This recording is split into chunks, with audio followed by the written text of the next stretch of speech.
За өнөөдөр Мөндэс хамтгийнхаа маань Чингис хааны музей дээр ирж одоо Чингис хааныхаа алтан хөрөгтэй хүндэтгэл үзүүлэхээр ирсэн. За учир нь гэвэл энэ жил бид нар дэлхийн аврах шалгаруулга латин одоо хамтлаг бүжгийн тэмцээний сэдэв маань одоо бүжгийн сэдэв маань Чингис хаан. Ийм ч учраас бид нар өнөөдөр Чингис хааны музейгээр зочилж одоо хүүхдүүдтэй төдийгөөс өдий хүртэл Монгол улс маань яаж өсөж одоо хөгжиж ирсэн, үүх түүх маань юу юм гэдэг энэ бүх зүйлийг хүүхдүүдтэй өөрсдийнх нь биеэр ирж тэ одоо бол биднэрт энэ музейгээр дамжиж энэ зүйлүүдийг л одоо ойлгож танилцах боломж байна шүү дээ. Тийм ч учраас өнөөдөр бүх хүүхдүүдэд дагуулаад Чингис хааныхаа музейгээр ирж үзээд өнөөдөр 9 давхарт нь алтан Чингис хааныхаа хөшөөнд дээр хүндэтгэл үзүүлээд ажлыг зохион байгууллаа.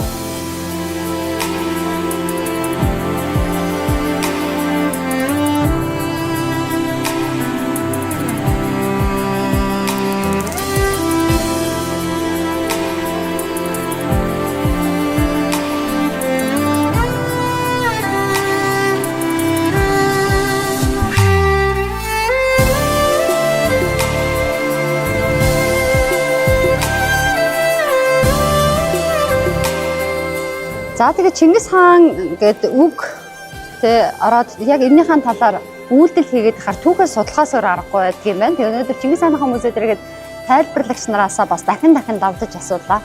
Чингис гэдэг үгийн утгыг тайлбарлаад өгөөч гэдэг. Тэгээд тухайн цаг үеийн хаан болгон дээр ингээд тийм өмнө нь бидний дэлхийдгээр авгаалдаг тэ одоо Цэцэн хаан, Төмөр хаан гэдэг ч юм уу. Тэмүүжин дээр болохоор ягаад Чингис хаан гэдэг нэрний утга нь ямар учиртай гэсэн чинь бат бих цоцшгүй нэцшгүй гэдэг утгатай үг юм байна. Тэгэхээр манай Чингис хаан гэдэг бат бих цоцшгүй нэцшгүй хаан. Тэгээ энэ дүр төрхийг те энэ үгний одоо утга учирыг бид бүжгийн хаан одоо тэглэлтэн дээр өшөө илүү гаргахын тулд үлдсэн цаг хугацаанд маш их хичээнэ.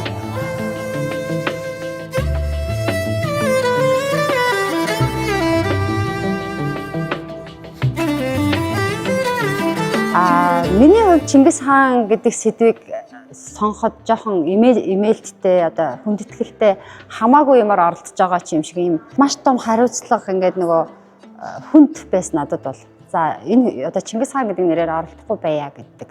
Харин одоо Оюнбат багшийн хувьд монголчууд л Чингис хаан гэдэг бүжгийг хийнэ.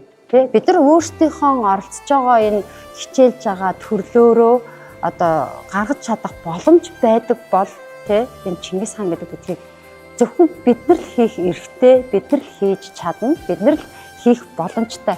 Нэрээ тэгээ бодохоор тийм л байгаа хгүй тий. Ядаж л өөрөө өөрсдийнхөө одоо хичээлж байгаа, өөрөө өөртөө оролцож байгаа уралдаан тэмцээнд тий өөрсдийнхөө боломжоор яагаад бид нар энэ Чингис хаан гэдэг энэ үгийг тий энэ үгний утгыг өөрсдийн биеэр дамжуулж үзүүлж болох уу гэж гэдэг энэ зоригтой шийдвэр гаргаж оролцож байгаа.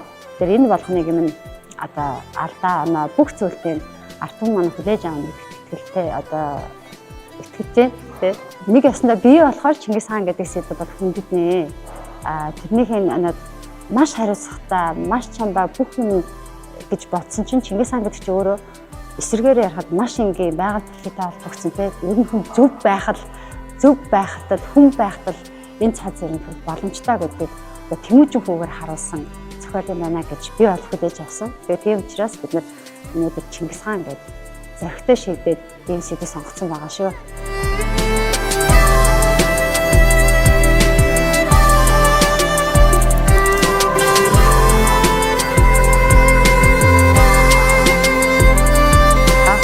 За тэгээд өнөөдөр хүүхдүүд маань хүүхдүүдтэйгээ танилцаад тодорхой хэмжээнд тухайн бүжгээ би ямар сэтгэл зүй, ямар харизмтай тий дотоод сэтгэлээ хийх үү гэдэг өнөөдөр бол тодорхой хэмжээнд бас тэр төвшин нь бол агсан гэдэгт итгэлтэй байна. Тэгээд хүүхдүүдэд зориулаад, тамирчидтай зориулаад хэлэхэд энэ бие маань ганцхан миний мэдлийн бие биш те. Энэ биеийн дотор маш олон мэдээллийн сан явж байгаа. Олон зуун жилийн төвтэй мэдээллийн сан явж байгаа учраас юунд ч битгий санаа зов те. Яг зорьсон зорилгын тулд нэгдүүлж хамтын хариуцлага ухамсарлаад өөртөө зорьсон зорилготой одоо хамтдаа хүрэхийг багш нь хүсье өрөөё.